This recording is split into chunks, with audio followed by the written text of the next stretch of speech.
12%, matrícula gratis, paga desde junio. Invierte tus utilidades en tu futuro y llévate tu Chery ya. Chery Days, del 26 al 28 de abril. No te lo pierdas. Chery, innovación que no se detiene. Soy Polo Vaquerizo, y si alguien sabe de negocios, ese soy yo. Por eso te recomiendo que con estas utilidades hagas negocio con Jack. Porque si en abril subió el IVA, nosotros mantenemos los precios. Visítanos en nuestros concesionarios y no pagues más en tus camionetas, camiones y vans. Te esperamos todo el mes de abril. Agarra todo lo que puedas en Jack Motors del Grupo Roldán. Apliquen restricciones. Promoción válida por el mes de abril. Fin de espacio promocional y publicitario. Esta es la revista de opinión Democracia. Seriedad y credibilidad en todas partes.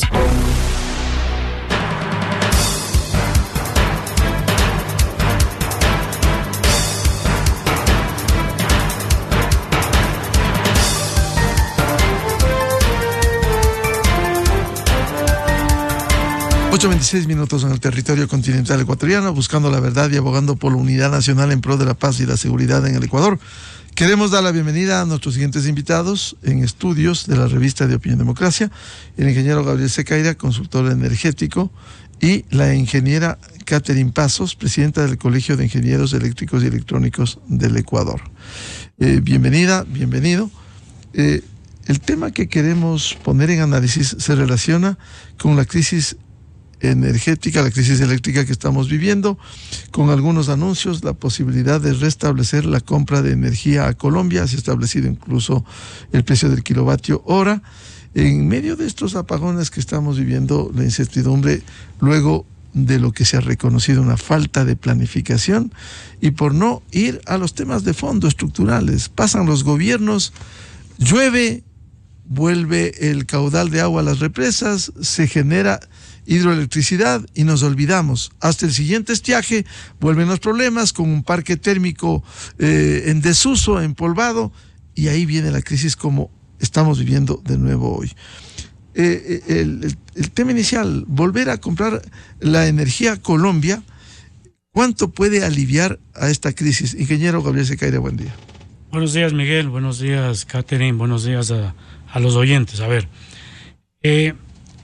Colombia tiene dificultades ahora mismo justamente por el fenómeno del Niño, que allá representa una sequía. Hay inclusive racionamientos de agua potable en Bogotá. Entonces, esa es una de las razones, obviamente, para que no nos hayan podido entregar más energía. Yo tengo aquí una reseña resumida, digamos así, de lo que el país ha importado desde Colombia. En el año 2013, por ejemplo, fueron 682 gigavatios hora. En el 2019, 5.83 gigavatios hora. En el 2022, 467 gigavatios hora. Y el año pasado se importó 1.321 gigavatios hora. Y los precios a los que nos vendieron fueron de 4.8 centavos de dólar al kilovatio hora a 21.7 centavos de dólar al kilovatio hora en promedio, aunque el año pasado se informó de que habíamos llegado a comprar hasta en 60 centavos de dólar. Hoy se habla 25 centavos. Hoy se habla 25 centavos de dólar. ¿Por qué estos precios de Colombia? Porque Colombia nos exporta los excedentes. Y los excedentes de Colombia son justamente del equipamiento térmico que tiene Colombia y que opera en este caso a base de diésel, igual que acá.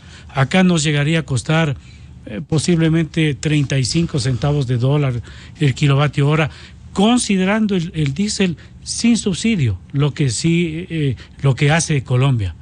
El costo de generación de Colombia, cuando es turbinas a gas, se llama gas obviamente, y que operan con diésel, nos está costando 25 centavos. Pero algo importante también, hemos exportado a Colombia, el año 2019 exportamos justamente lo que ellos no tenían.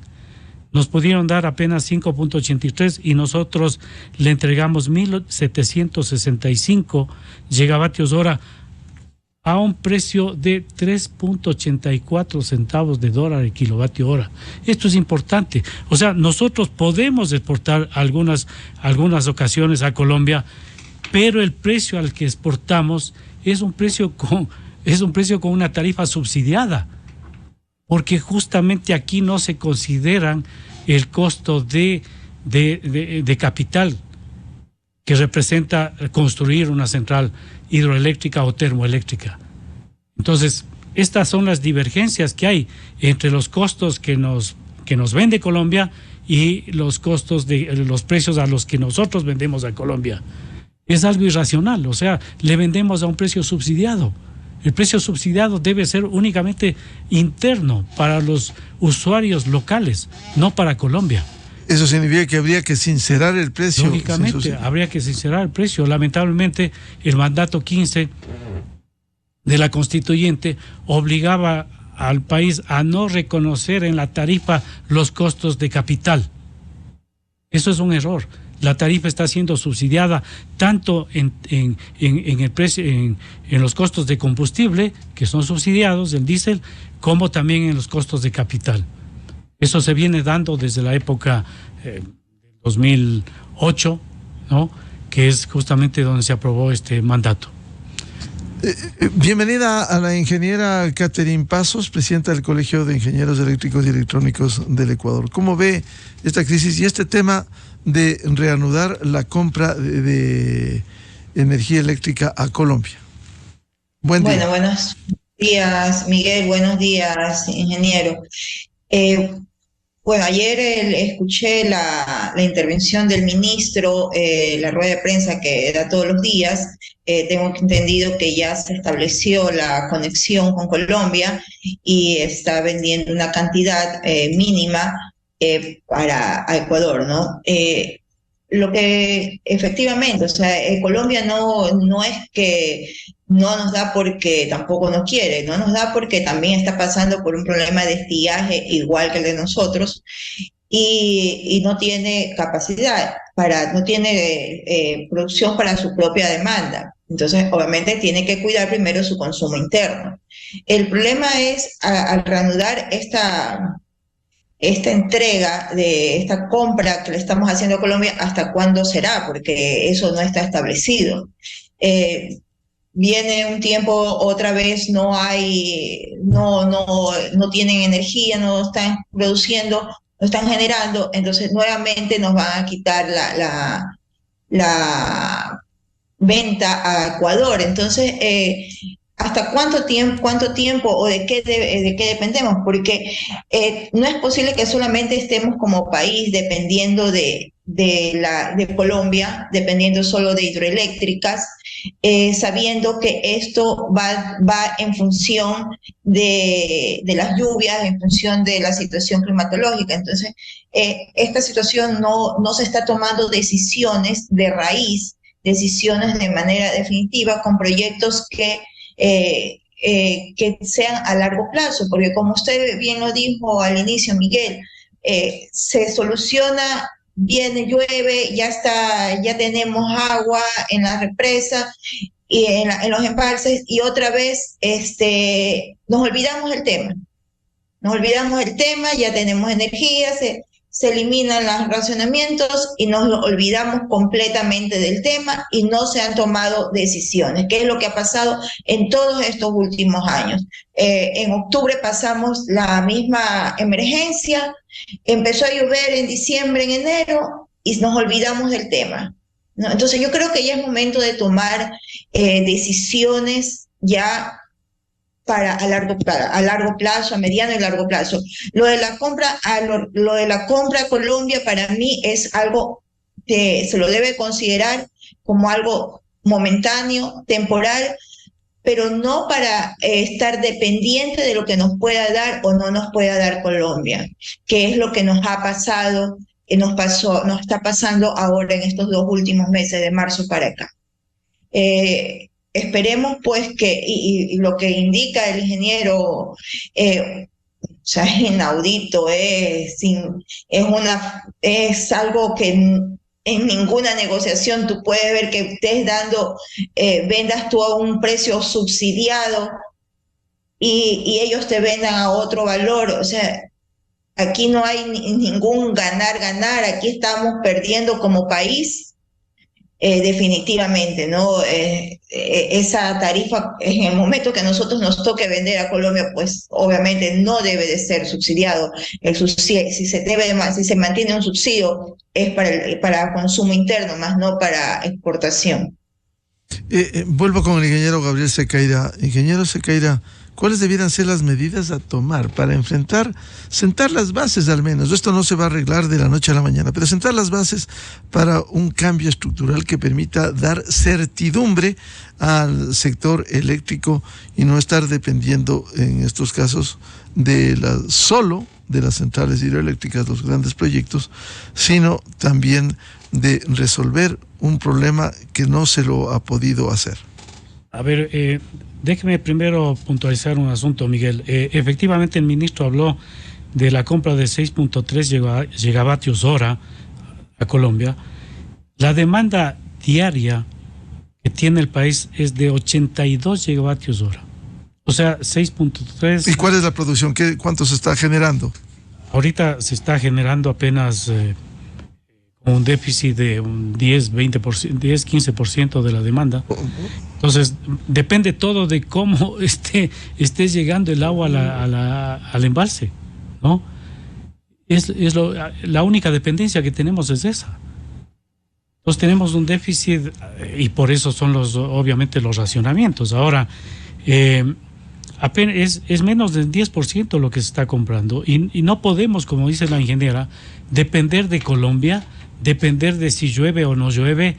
El país debe solucionar este problema definitivamente. Es un tema recurrente. En el 1997 tuvimos racionamientos. El 2009 tuvimos racionamientos.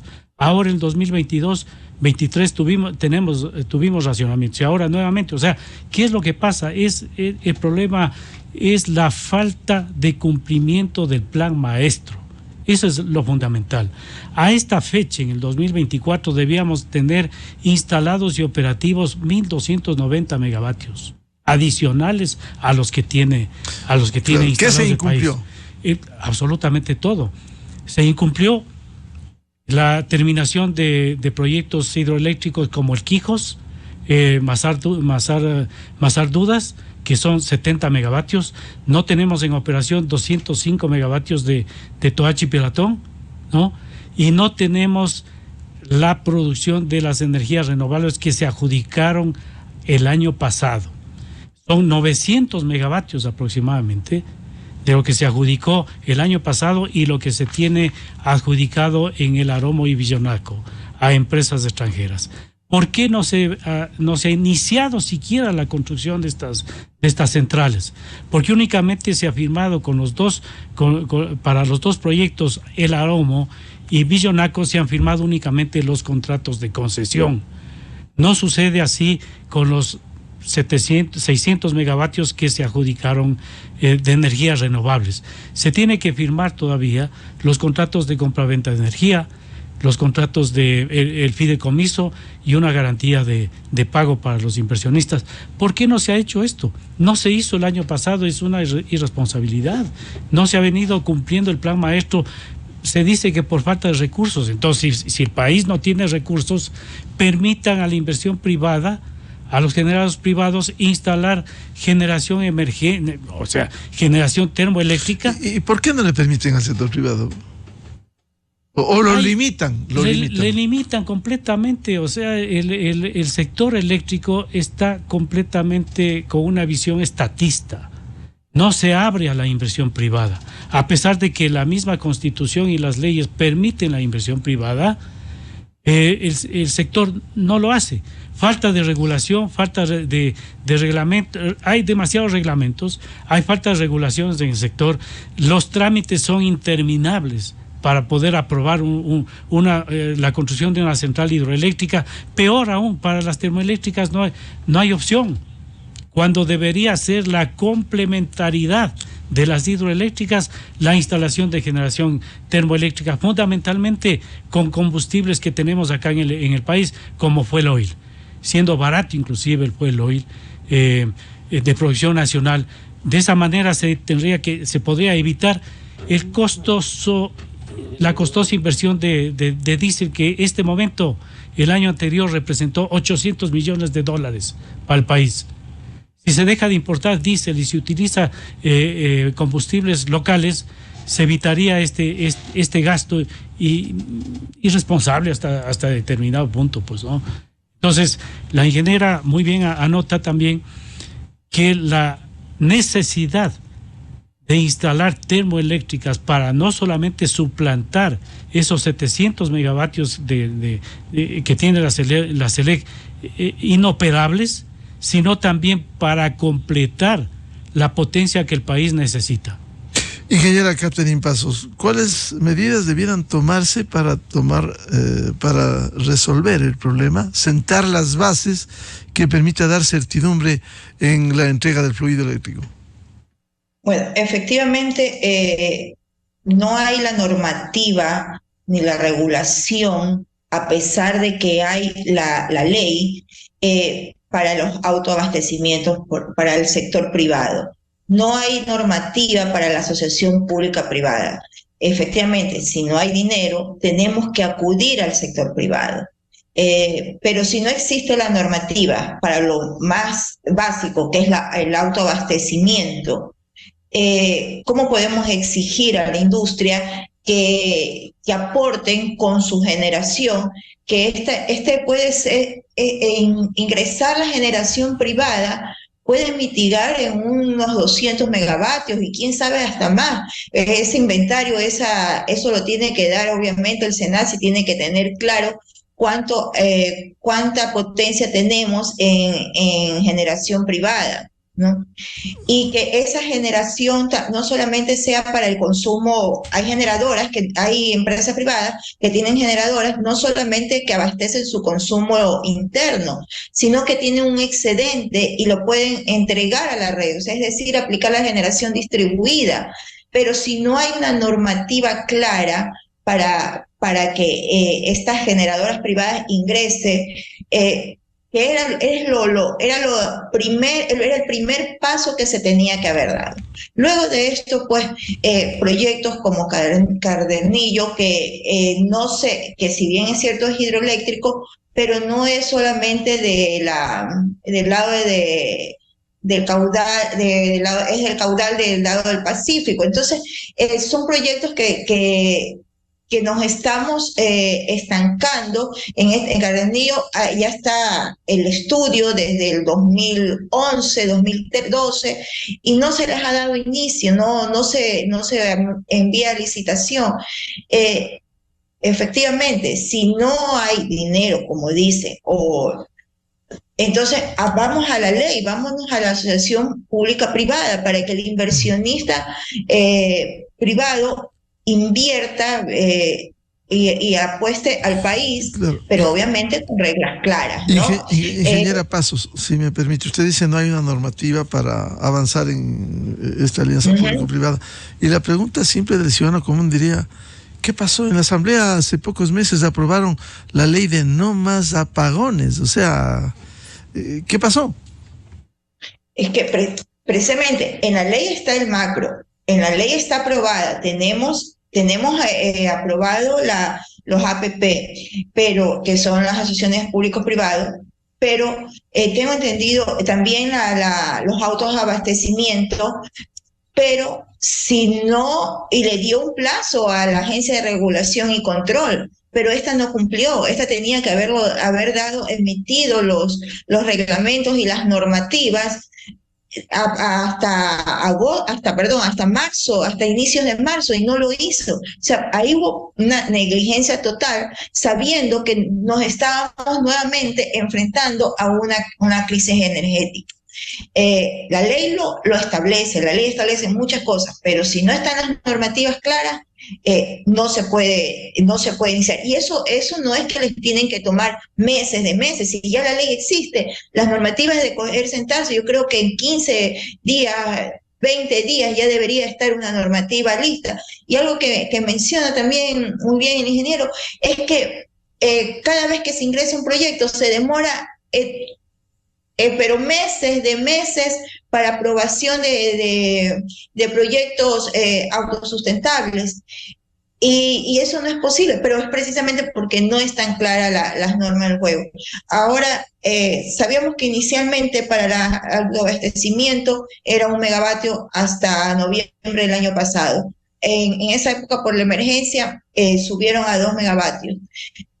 Ahora, ayer lo escuché al ministro que han subido a 10 megavatios para que este excedente vaya a, lo que les indicaba, ¿no? Cuando una generadora privada tiene un excedente, vaya a la red de distribución. Pero la pregunta es, ¿y está lista la red de distribución para coger ese excedente? El sistema de interconectado realmente no es solamente el problema. Ahorita tenemos lo de la generación, pero nosotros tenemos un problema a nivel de transmisión, a nivel de distribución, que nos está también, que superamos la generación, pero vamos a seguir con los mismos problemas de distribución y de transmisión. Entonces, ¿qué quiere decir esto? Que no ha habido inversión. ¿Qué quiere decir eso? Que como no se ha cumplido el plan maestro de electrificación.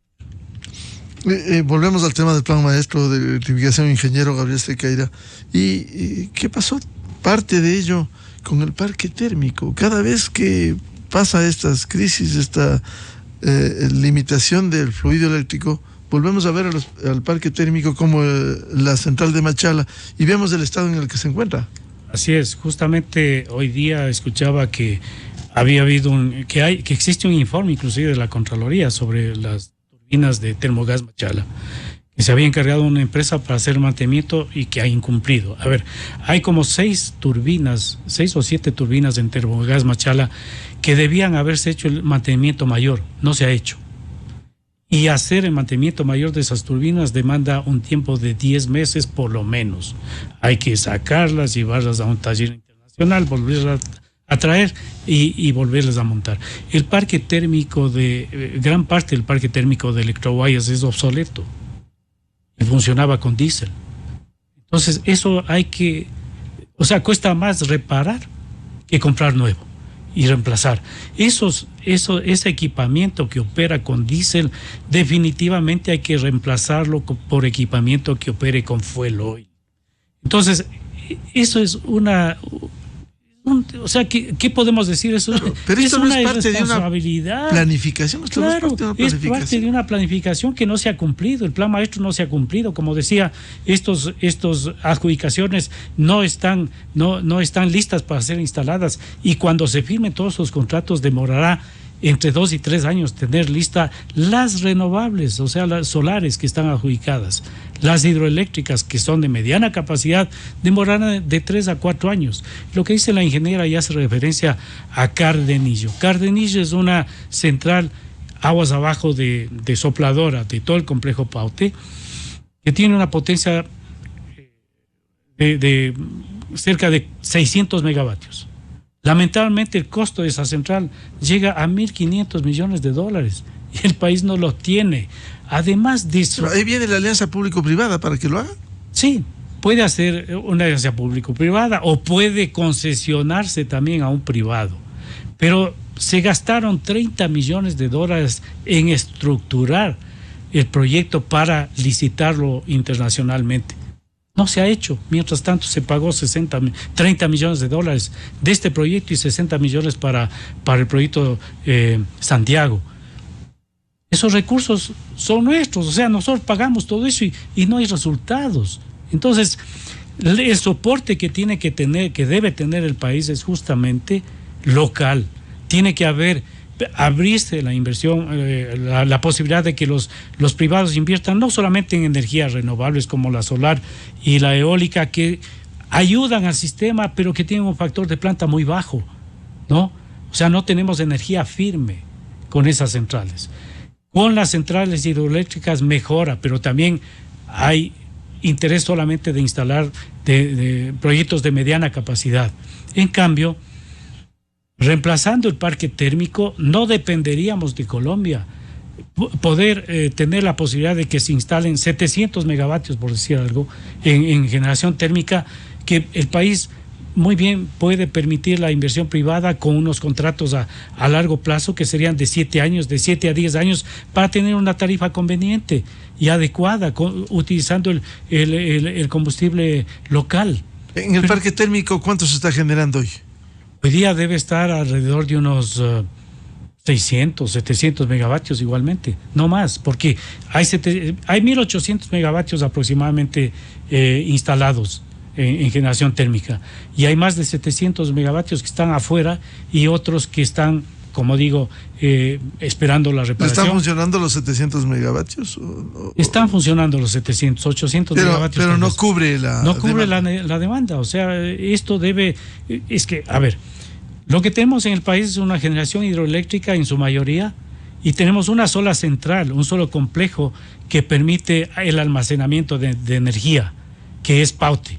Si no hay agua y no se llena el embalse, no tenemos energía. Todas las otras centrales son de pequeña, de capacidad más baja, que no tiene un gran almacenamiento, y las otras son de pasada, como Coca-Cola. Coca-Cola es una central de pasada. Eso no tiene almacenamiento. O sea, lo que entra eventualmente, se genera. Horariamente genera y se acabó, no almacena energía. Claro que ayuda en horas, en días, ¿no? Y justamente ahora debe comenzar la etapa de lluvias de alta pluviosidad en esa zona regional del país, que va de abril, mayo, junio, julio, agosto son los meses de más lluvia, ¿no? Que normalmente, ahora no sabemos qué va a ocurrir hasta septiembre, y lo que se hacía antes con el aporte, con el soporte de las térmicas, era justamente ir almacenando agua en Paute para llegar a tener un embalse lleno en el mes de septiembre. Ese embalse podía, de septiembre a enero, febrero, podría suplir la energía, y no podemos hacerlo porque las térmicas no tenemos listas, la energía de Colombia no nos llega y no tenemos alternativas. Entonces, lo que anotaba, es importante señalar también lo que anotaba la ingeniera. La normativa no ayuda. Los 2 megavatios que los autoproductores de energía pueden inyectar a la red es insuficiente. Entonces, la generación distribuida es otra de las soluciones. Lamentablemente, la mal llamada ley de no más apagones limitaba esta generación para renovables.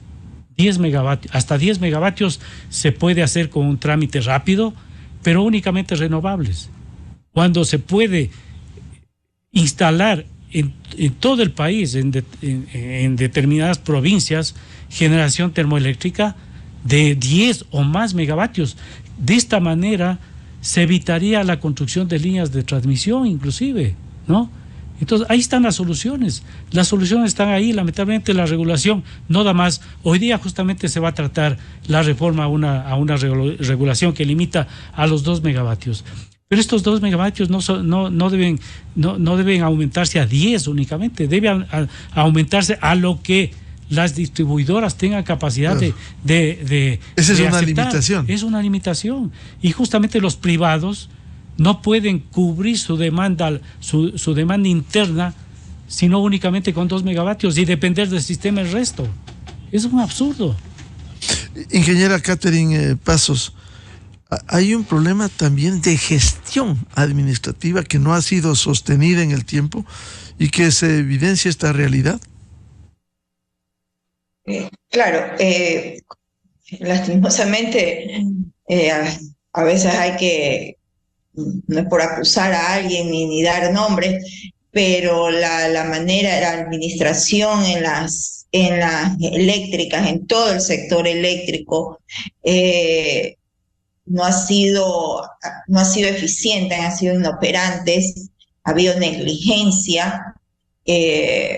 Yo no puedo creer que un proyecto esté paralizado simplemente porque, por ejemplo, en el Termogás Machala, hubo una suspensión ya unilateral bilateral de ambas partes con la empresa RAO de Rusia, y que simplemente quedaron, era para repotenciar Termogás Machala, por ejemplo, y simplemente quedaron 135 millones de equipamiento embodegados desde el 2015 hasta la fecha, donde se podía haber aumentado 200 megavatios más o 250 megavatios más, y donde ahí hay embodegadas, probablemente ya estén hasta dañadas, una turbina de 77 megavatios, donde estaba un sistema de ciclo continuado que usaban el vapor de las otras turbinas. O sea, eso es una negligencia, eso es falta de una buena administración. Yo considero que este tipo de situaciones deberían de analizarse en la línea del tiempo, quienes estuvieron a cargo de todas estas, encargados de todos estos procesos.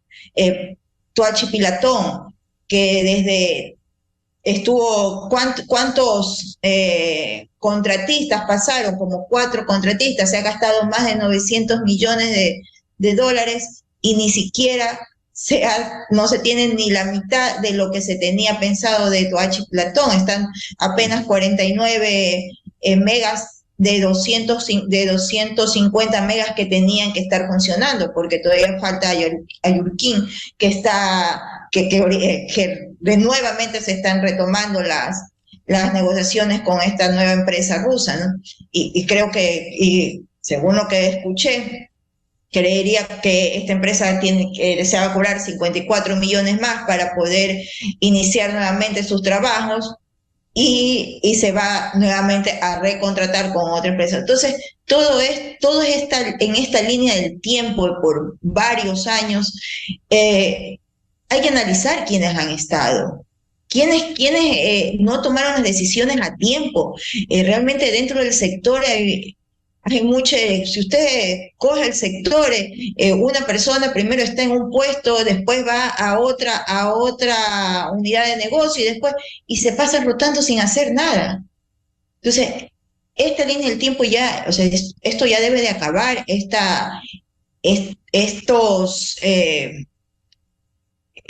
Prácticamente le estamos concesionando a un sector que maneje la parte, y lo digo concesionando no porque estamos recibiendo algún dinero, sino concesionando de manera gratuita a un sector que son empleados, son administradores, pero no han hecho su trabajo. Entonces yo sí creo que la falta de administración, de una buena administración, de una buena voluntad en el sector, y que se maneje adecuadamente, mejorarían las cosas.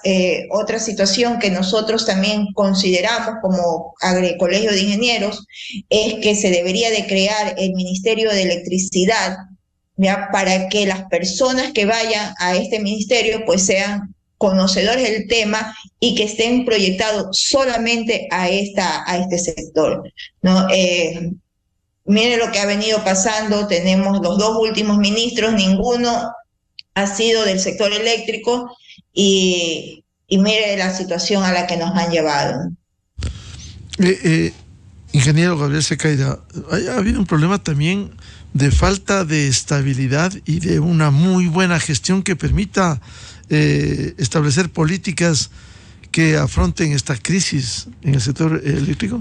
Efectivamente ha habido una falta de una gestión adecuada. Miren, el gobierno anterior entregó a una empresa privada 7 millones de pies cúbicos del gas de Amistad, en vez de enviar ese gas para que produzca más energía Termogás Machala. Es decir, había como 24 millones de pies cúbicos diarios disponibles. Uh-huh. Se le entregó a Termogás Machala 17 millones y los 7 entregó a una empresa privada.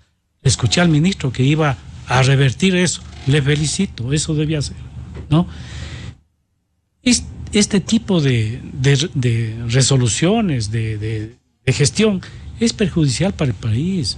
O sea, el hecho de no haber tenido disponible el parque térmico no justifica que se diga no hubo plata. O sea, ¿no? Aquí, como dice la ingeniera, efectivamente han llegado al sector los mismos. Se han ido repitiendo y no se han corregido los errores. Lamentablemente no se han corregido los errores. Entonces, hay que tener claro que una vez que se elabore el plan maestro de electrificación, este plan maestro debe venir acompañado con la provisión de recursos suficientes para que el sector público haga lo que tiene que hacer y el sector privado sea encargado de hacer lo que corresponde. Ahora, el sector privado no puede invertir si es que no hay garantía de pago. Y los gobiernos que han venido sucediendo han indicado que no se puede otorgar una garantía porque no hay plata. Pero yo le doy la solución ahorita a este gobierno. Hay dos soluciones. La una, si se genera con combustible local de bajo costo y de alto rendimiento, se ahorraría gran parte de los $800 millones que se ha pagado el año pasado en la importación de diésel. Una parte de ese ahorro puede ir a la creación de un fondo de garantía que permita asegurar el pago a los inversionistas. La otra posibilidad es sacar de lo que se obtiene de la venta de energía, que son aproximadamente $2.100 millones al año, un 3% de ese monto anualmente y alimentar a este fondo de garantía, ¿no? De esa manera se tendría los inversionistas privados sabrían que ahí está la plata, porque el fideicomiso lo que hace es llenar de dinero a este fondo mientras hay plata. Pero cuando no hay dinero, no hay garantía, no se puede obtener. Cuando hay escasez. Exactamente. Entonces, pero este fondo permite tener dineros permanentemente y los inversionistas privados no es que necesitan una garantía por 100% de lo que invierten, no. Lo que necesitan es que le cubran 3-4 meses de generación de las tarifas de generación o de las facturas de generación que emiten y que no son pagadas, mientras se va recorrando alimentar ese fondo, ¿no? Claro. Ingeniera Catherine Pasos, ¿usted comparte esa idea de crear un fondo que permita dar certezas y generar con estas condiciones la energía eléctrica? Claro, la solución es crear, si no hay dinero, es crear fideicomisos donde se vaya ahí aumentando este fondo, pues, y que esto vaya a soportar económicamente todos los proyectos. Algo que también es importante, esta dependencia que el sector eléctrico tiene del Ministerio de Finanzas, eso también ha perjudicado, porque no tiene el sector eléctrico, no tiene la autonomía para decir este proyecto es emergente o no es emergente. Si no hay un estado de emergencia como el que estamos pasando, el Ministerio de Finanzas no les va a aflojar o no les acepta proyectos simplemente porque ellos analizan que no se puede hacer, pero quienes son los técnicos pues están en el Ministerio si se hace un Ministerio de Electricidad, en este caso el Ministerio de Energía. Entonces no puede el Ministerio de Finanzas decir este proyecto técnicamente vale o no vale. Eso también ha perjudicado mucho justamente al cumplimiento del plan maestro, porque no se puede, no se tiene el recurso. Yo creo que debe haber un poco de autonomía, sin la supervisión, obviamente, ¿no? de la contratación, pero sí debe tener una autonomía para poder invertir dentro de hacer las inversiones necesarias para hacer cumplimiento del plan maestro.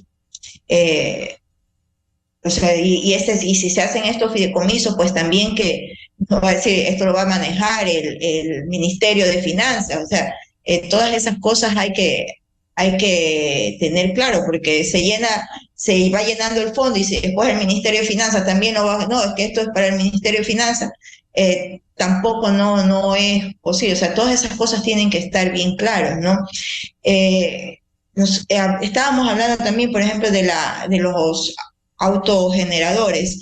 Yo estaba haciendo una cuenta, aquí empresas mínimos ha de haber 200 empresas y no son más. Imagínense que todas tengan su proyecto de autoabastecimiento, son 10 megavatios, son 2.000 megavatios que la empresa privada podría entrar, es casi el 40% de lo que necesitamos, porque necesitamos aproximadamente 5.000 megavatios que necesita el país para poder cubrir la demanda.